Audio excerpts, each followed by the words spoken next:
Changing the language on Pinterest is a straightforward process that can be completed in a few steps.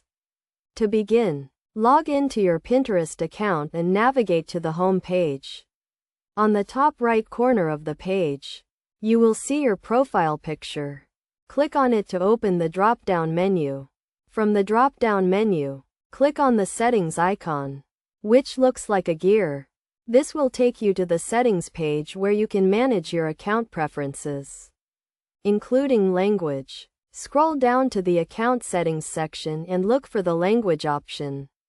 Click on the language drop-down menu and select the language you want to use on Pinterest. You can choose from a wide range of languages, including English, Spanish, French, and many more. Once you have selected your preferred language, click on the Save Changes button at the bottom of the page.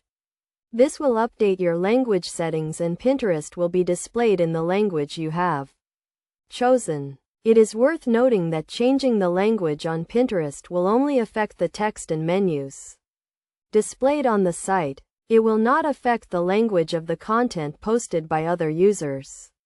If you are using the Pinterest mobile app, the process is similar.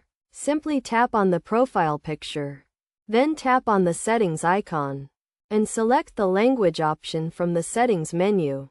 By following these steps, you can easily change the language on Pinterest and make the site more accessible and user-friendly for your needs.